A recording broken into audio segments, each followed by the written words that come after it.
हमारे जीवन में इतने दुख, कष्ट और तकलीफ़ें क्यों आती हैं? जब हम अपने चारों तरफ इतने दुख को और कष्ट को देखते हैं, तो हम सबके मन में प्रश्न ये उठता है। तो इस बात को जानने के लिए 2 मुख्य बातों का जानना और समझना ज़रूरी है। 2 मुख्य कारण हैं, जो हमारे जीवन में दुख और तकलीफ़ और कष्ट लेकर आते हैं।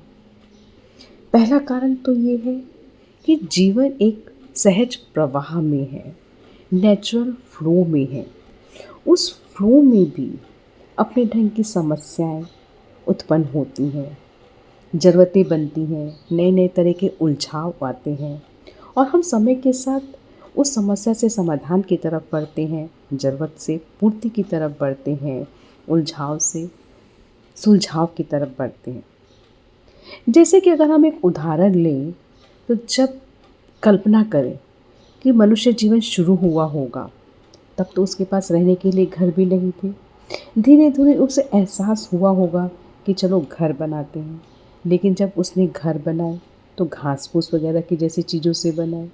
लेकिन जब पानी बरसा, हवा तेज चली, तो उसकी वजह से वो घर गिरे, उनको कष्ट हुआ, तकलीफ आई। उस कष्ट और तकलीफ के एहसास ने ही उन्हें प्रेरणा दी कि घर ऐसे हों जिससे कि ये हवा पानी से बचाव हो सके।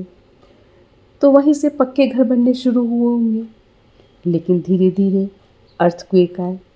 अर्थक्वेक आने की वजह से भी घर गिरे, लोगों को तकलीफ आई, कष्ट हुए।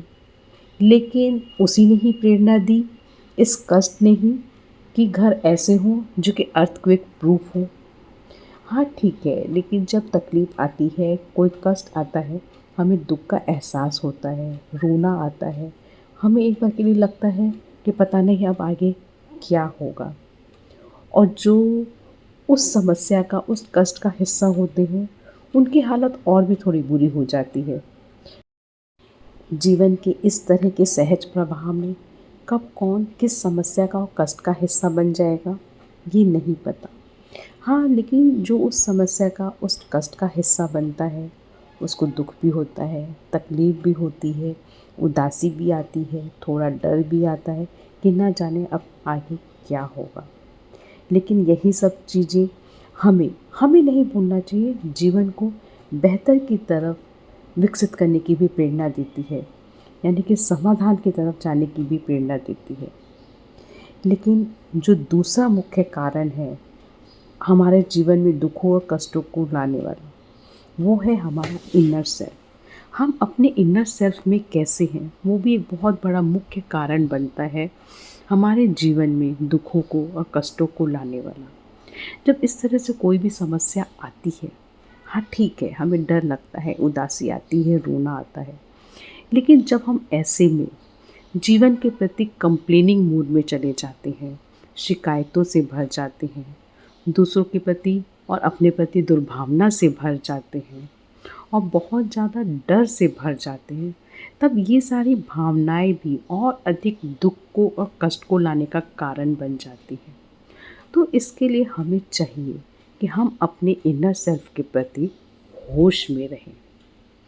ऊपर ऊपर में तो हमें दुख का एहसास और उदासी का एहसास होगा, लेकिन हम अपने अंदर में ठहराव के साथ हैं, साइलेंस के साथ हैं, अपने मौन के साथ हैं, तो चीज़ों को बदलने का मौका मिलता है। लेकिन हमारे साथ होता उल्टा है। हम ऊपर ऊपर में तो बहुत पॉजिटिव हो जाते हैं, लेकिन अपने बहुत डीप डाउन में, अपने इनर सेल्फ के साथ हम कंप्लेनिंग मोड में चले जाते हैं, अपने और दूसरों के प्रति दुर्भावना से भर जाते हैं, बहुत ज़्यादा डर से भर जाते हैं। तो इन सब चीज़ों के प्रति हमें अपने होश में रहना है कि हम अपने इनर सेल्फ के साथ कैसे हैं। हमें अपने इनर सेल्फ के साथ मौन और ठहराव के साथ रहना है। हाँ, ऊपर ऊपर में जैसे सिचुएशन है, उसके अकॉर्डिंग हमें फील होगा।